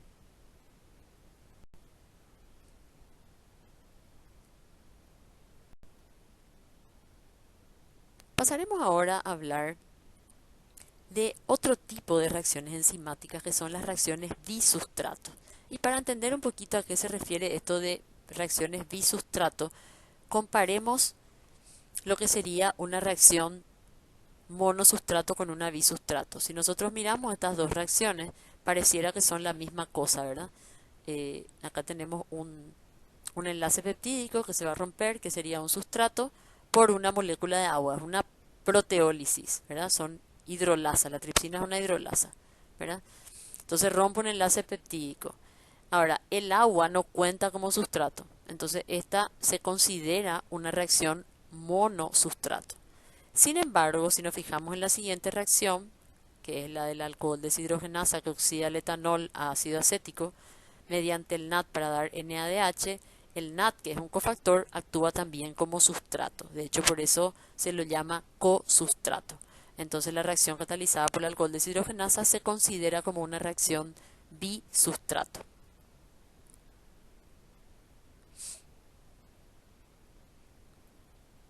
Tenemos entonces reacción monosustrato, reacción bisustrato. Los mecanismos bisustrato pueden ser de diferentes tipos. Tenemos en primer lugar los mecanismos bisustrato de tipo secuencial, ¿verdad? Secuencial significa que se une primero un sustrato y después el otro para formar un complejo enzima sustrato 1, sustrato 2. Es decir, en el mecanismo secuencial, en un momento dado, la enzima va a tener unido a ambos sustratos y solo después de eso este complejo se disociará dando los productos. Es decir, es un mecanismo bisustrato en el cual los dos sustratos se encuentran dentro de la enzima. A su vez, este mecanismo secuencial puede darse al azar, es decir, indistintamente puede unirse primeramente a la enzima el sustrato 1 y luego el sustrato 2 para formar el complejo enzima sustrato 1, sustrato 2, o bien se puede unir primero el sustrato 2 formando complejo enzima sustrato 2 y luego el 1, llegando al mismo punto. Finalmente, el desenlace es la formación del producto 1, producto 2 y la liberación de la enzima. Ahora, este mecanismo bisustrato secuencial también puede darse de manera ordenada. La diferencia en este caso es que la unión de los sustratos se da en un orden predeterminado, es decir, debe unirse primeramente el sustrato 1 para formar complejo enzima sustrato 1 y solo después podría unirse el sustrato 2 para formar el complejo enzima sustrato 1 sustrato 2 y liberar los productos. Entonces, en un caso los sustratos se unen al azar y en el otro caso de manera ordenada, pero en ambos mecanismos se da un complejo ternario entre enzima, sustrato 1 y sustrato 2. Un ejemplo de este tipo de reacciones bisustrato se da en el caso de las deshidrogenasas. El otro tipo de mecanismo bisustrato lo llamamos mecanismo en ping-pong. En este caso se lo llama de esta manera porque en realidad los dos, o sea, hay dos sustratos que participan en la reacción, pero en realidad estos nunca se encuentran unidos al mismo tiempo al sitio de unión de la enzima. Entonces, se une uno de los sustratos, se libera el producto de ese sustrato y luego se une el otro para liberar el segundo producto. Veamos con este ejemplo. Tenemos la enzima libre, se une primeramente el sustrato 1 para formar el complejo enzima sustrato 1. Este complejo enzima sustrato 1 reacciona para dar enzima modificada y el producto 1, o sea, el complejo enzima producto. Fíjense que la transformación del sustrato en producto 1 deja modificada a la enzima. Se libera el producto 1 y esta enzima modificada ahora puede unir al segundo sustrato. Se forma entonces el complejo enzima sustrato 2 que finalmente desencadena la formación del producto 2 regenerando la enzima en su forma original. Entonces en este caso la reacción bisustrato transcurre sin formación del complejo ternario, es decir, en ningún momento los sustratos se encuentran unidos al mismo tiempo formando el complejo ternario. Un ejemplo de este tipo de enzimas son las aminotransferasas o transaminasas. Por ejemplo, en la reacción alanina más alfa-cetoglutarato para dar piruvato más glutamato, catalizada por la enzima ALAT o ALT, que significa alanina aminotransferasa. ¿Qué es lo que sucede? Como ya habíamos mencionado en clases anteriores, las aminotransferasas usan como cofactor al piridoxal fosfato. Entonces lo que ocurre en la reacción es una transferencia de grupo amino, ¿verdad? De un aminoácido, que es la alanina, a un cetoácido, que es el alfa-cetoglutarato, para formar el cetoácido del aminoácido, o sea, el piruvato, que es el cetoácido de la alanina, y el aminoácido del cetoácido. El glutamato es el aminoácido del alfa-cetoglutarato. En síntesis, la reacción consiste en la transferencia de un grupo amino de la alanina al alfa-cetoglutarato, pero esta transferencia no se da directamente. Lo hace a través del cofactor. Entonces, en la primera etapa, la alanina, que es el sustrato 1, se une a la enzima, transfiriendo el grupo amino al cofactor. Entonces, la alanina queda convertida en ácido y se libera, que ya es el producto 1. Y el cofactor, que originalmente estaba en forma de piridoxal fosfato, queda en forma de piridoxamina fosfato. A esto nos referimos que después de la primera etapa, la enzima queda modificada, porque el sustrato dejó su grupo amino y salió como un cetoácido. Ahora, en la segunda etapa, entonces la enzima modificada con el grupo amino reacciona con el cetoácido, hay una transferencia de ese grupo amino, con lo cual se libera el producto 2, que es el glutamato, y el piridoxal fosfato, es decir, la coenzima volvió a su forma original.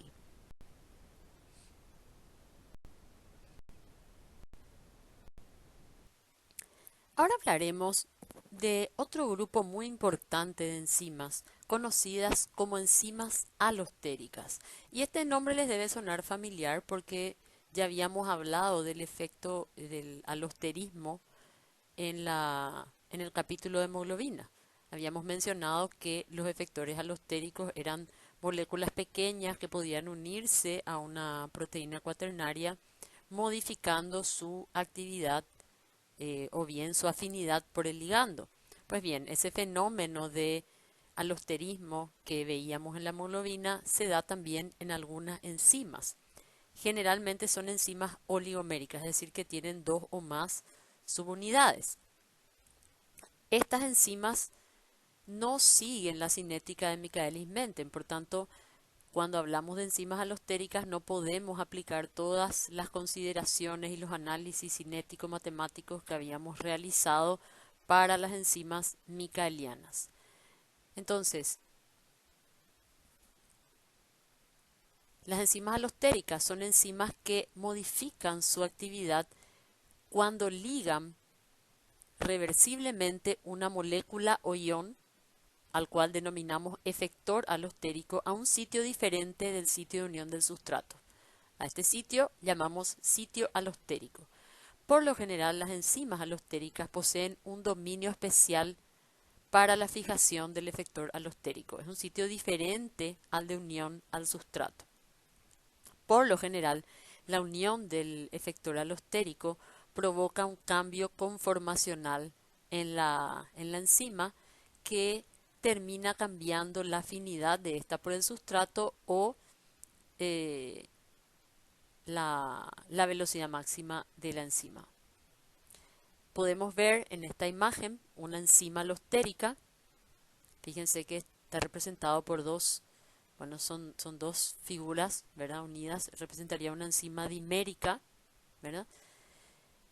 Entonces, así como se encuentra, sería la enzima alostérica libre, es decir, sin unirse al regulador alostérico, y podemos ver que presenta poca afinidad por el sustrato. Fíjense las moléculas de sustrato que tienen tienen un tamaño que no cabe en el centro activo de la enzima.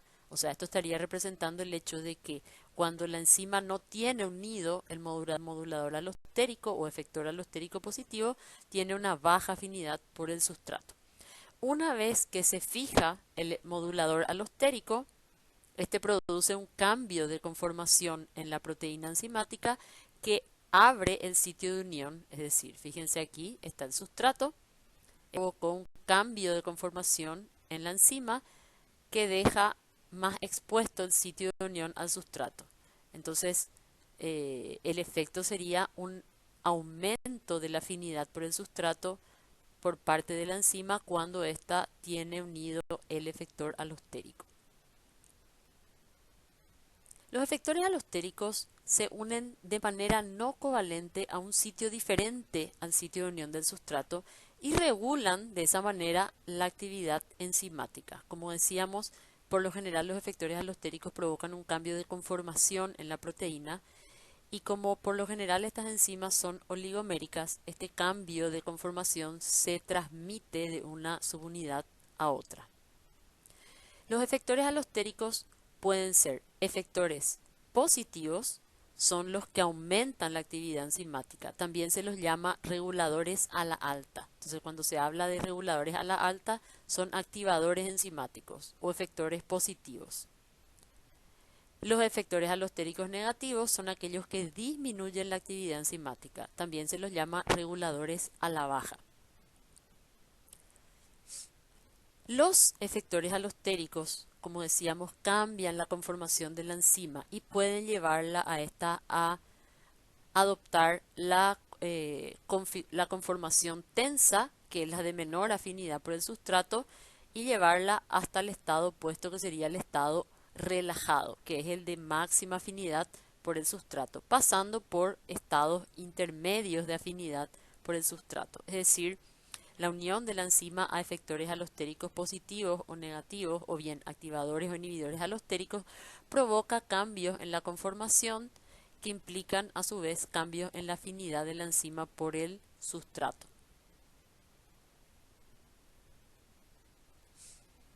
Aquí podemos observar en esta figura un ejemplo de inhibición alostérica del lado izquierdo y de activación alostérica en el lado derecho. Entonces podemos ver la enzima tiene un sitio de unión al sustrato, un sitio alostérico. Aquí tenemos el inhibidor alostérico que tiene su sitio de unión. Mientras el inhibidor no está unido, el sitio activo está expuesto y libre para la unión del sustrato. Una vez que se une el inhibidor, fíjense lo que sucede. Hay un cambio de conformación en la enzima que cierra el sitio activo de tal manera que éste es incapaz de unir al sustrato. Entonces, en este caso vemos que el efector alostérico negativo lo que está haciendo es cambiar la conformación de la enzima y hacerla menos afín hacia el sustrato. Por otra parte, podemos ver el efecto opuesto con un activador alostérico, ¿verdad? El activador se une al sitio alostérico de la enzima, provocando una mayor apertura del sitio de unión, lo cual implica un aumento de afinidad de la enzima por el sustrato.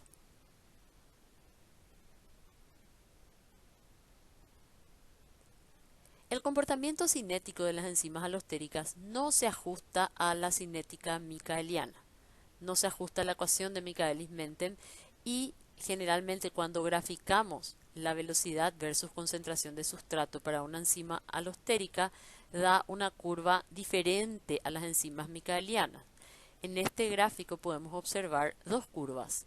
El gráfico de velocidad a diferentes concentraciones de sustrato, ¿verdad? Velocidades iniciales.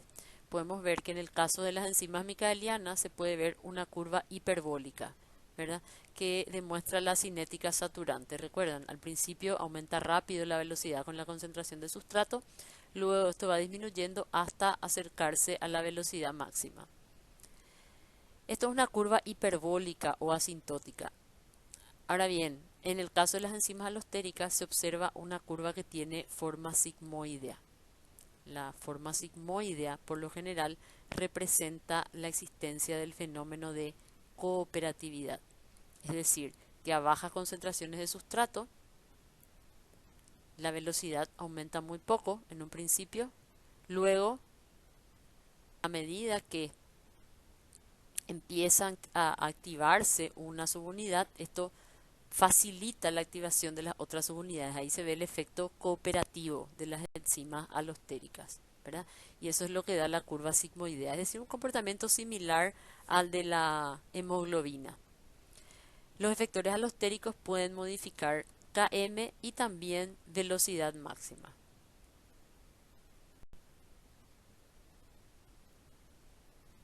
La mayoría de las enzimas alostéricas son oligoméricas, como decíamos, y muestran el fenómeno de cooperatividad. En este gráfico se muestra lo que sería una enzima sin fenómeno de cooperatividad, curva hiperbólica, como las enzimas micaelianas, y a la derecha, la curva que está en negro representaría el fenómeno de cooperatividad en una enzima alostérica. En el gráfico de la derecha podemos observar la curva negra, que está en el centro con forma sigmoidea, representa la enzima sin ningún tipo de efector alostérico, ¿verdad? La curva azul representa a la misma enzima frente a un activador alostérico.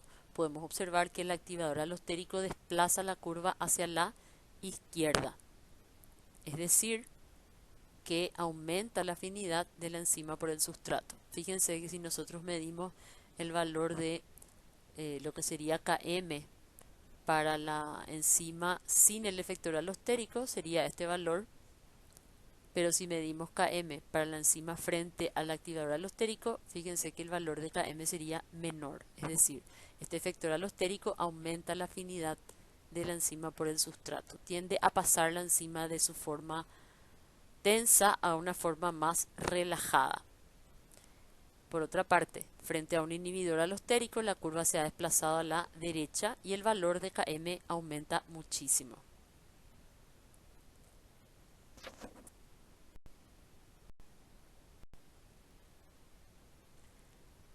Los efectores alostéricos pueden ser de tipo homotrópicos o heterotrópicos.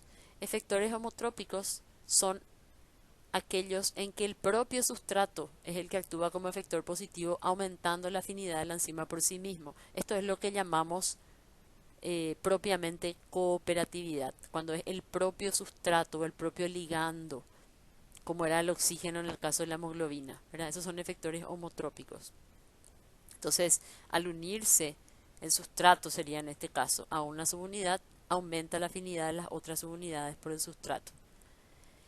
Y en este caso se da una situación de que la afinidad de la enzima por el sustrato no va a ser constante, va a variar para diferentes concentraciones de sustrato.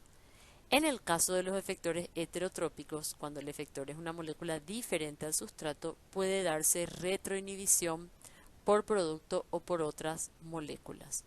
Por ejemplo, la fosfofructoquinasa 1 inhibida por citrato. Es decir, los efectores alostéricos en este caso son otras moléculas diferentes al sustrato. Y en este gráfico podemos observar, fíjense, la curva azul del centro representa la enzima en ausencia de ningún tipo de efector alostérico, la típica curva sigmoidea de las enzimas alostéricas.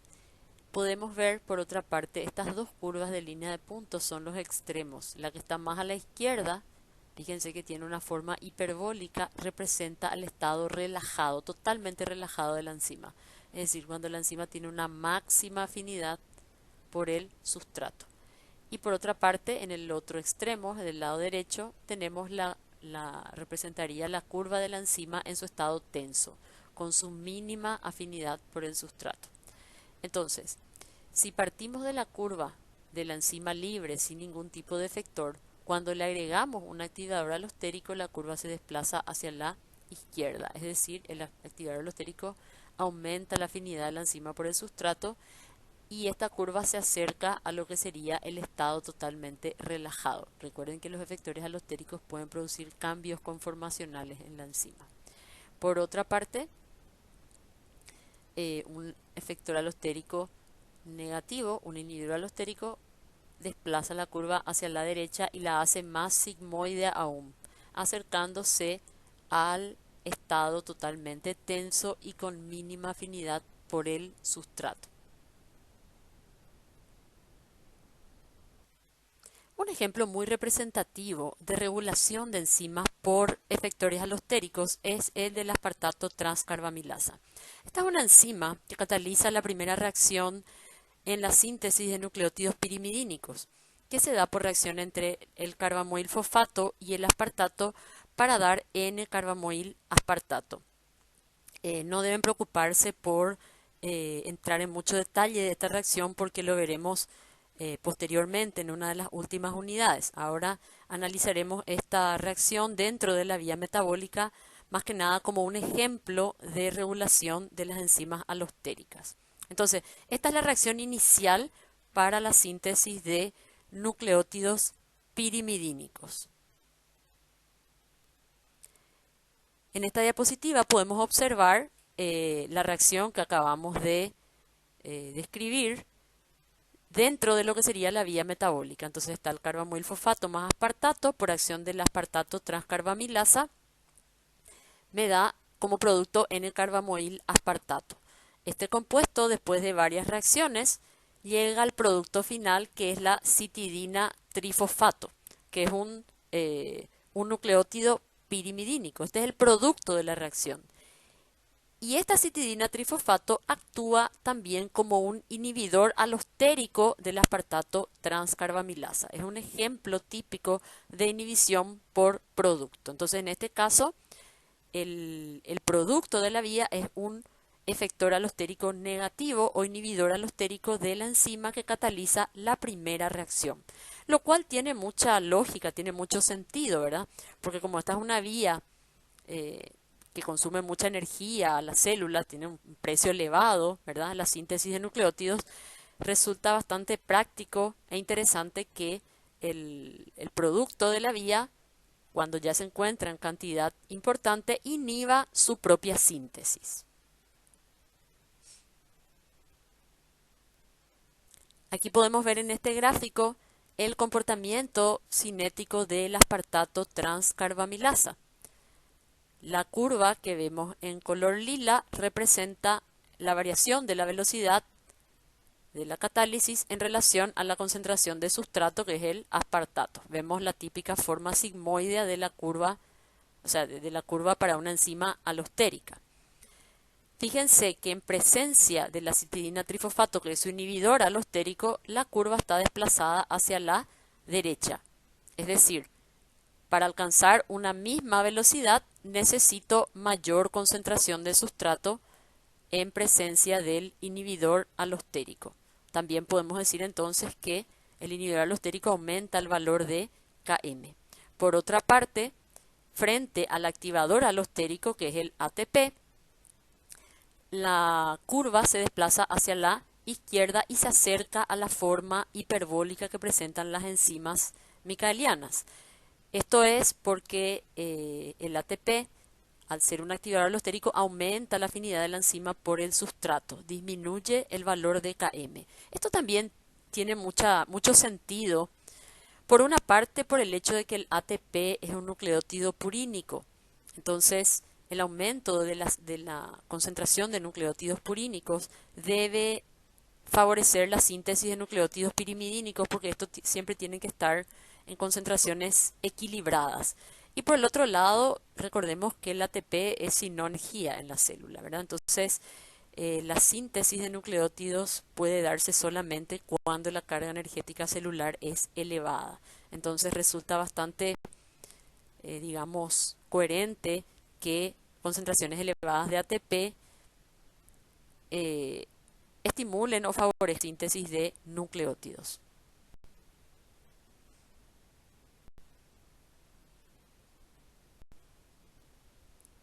Y para finalizar, haremos una breve descripción de los principales mecanismos que permiten controlar la actividad de las enzimas, es decir, cómo se regulan las enzimas. Tenemos que entender que cuando hablamos de regulación de las enzimas, la regulación de las enzimas se traduce en regulación de las vías metabólicas y por ende del metabolismo. O sea, en gran medida la regulación del metabolismo descansa en los mecanismos regulatorios que operan sobre las enzimas que participan en las diversas vías metabólicas. Entonces, ahora haremos una breve revisión de los mecanismos, pero estos serán analizados con mucho mayor detenimiento en la siguiente unidad, que es de introducción al metabolismo. Entonces, en esta tabla se presenta, se habla del evento regulatorio, el efector típico, cuál es el efector, el resultado y el tiempo en el cual será observado el efecto. Entonces, en primer lugar, un tipo de evento regulatorio muy común que actúa sobre la actividad enzimática es la disponibilidad del sustrato. Entonces, el sustrato constituye el efector. El resultado es un cambio de la velocidad, sencillamente porque sabemos que la velocidad de la catálisis depende de la concentración de sustrato, ¿verdad? Es un fenómeno así muy intuitivo, un mecanismo muy intuitivo. Entonces, se regula la actividad enzimática por la concentración de sustrato. Inhibición por producto se da cuando los productos de la reacción provocan cambios de velocidad máxima y o Km en las enzimas. El tiempo requerido para el efecto es inmediato, entonces también es un efecto así que se establece muy rápidamente y también es de corta duración. El control alostérico, que es el que acabamos de mencionar, es un mecanismo, o sea, es un tipo de regulación que afecta solamente a las enzimas alostéricas, ¿verdad? Y se da cuando el producto final de una vía metabólica u otro metabolito provoca un cambio de Km o velocidad máxima en una enzima. El ejemplo de esto es lo que acabamos de ver, ¿verdad? Con la aspartato transcarbamilasa, pero en realidad cuando vayamos estudiando las diferentes vías metabólicas vamos a ver que hay muchísimos ejemplos de enzimas que son reguladas por efectores alostéricos. La modificación covalente se da cuando otra enzima, sea una proteasa, una quinasa o fosfatasa, provoca un cambio, una modificación covalente en una enzima. Esta puede ser reversible, como en el caso de las quinasas y fosfatasas, o irreversible, como en el caso de las proteasas. Este es un tema del cual ya hemos hablado, sobre todo cuando estudiamos las cascadas enzimáticas. También esto se considera mecanismos regulatorios, ¿verdad? Porque provocan activación o inactivación de enzimas. Estas pueden ocasionar cambios en la velocidad máxima y Km. El efecto puede ser inmediato o demorar un poco más, hasta minutos inclusive. Y por último, el mecanismo más, digamos que se da más a largo plazo y también demora más en observarse, lo constituye la síntesis y degradación de enzimas. Y este sí es un efecto retardado porque en este caso no se está regulando la actividad de la enzima, sino la cantidad de enzima presente. Y para regular la cantidad de enzima presente, esto solamente puede hacerse aumentando o disminuyendo, ya sea la síntesis o la degradación de enzimas. Generalmente el efector, en este caso, es una hormona o un metabolito que puede, por ejemplo, inducir o reprimir los genes que codifican para la enzima en cuestión. Entonces el resultado es el cambio en la cantidad de enzimas y el efecto puede observarse en horas o incluso días. Y así como tarda en observarse el efecto, también su duración es más prolongada.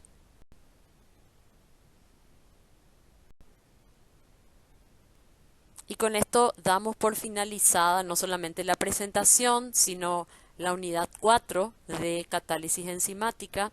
Espero que hayan aprendido bastante y les puedo asegurar que todo el tiempo que hayan invertido en aprender y entender el comportamiento de las enzimas les será de gran provecho en la comprensión de las siguientes unidades que iremos desarrollando. Muchas gracias a todos.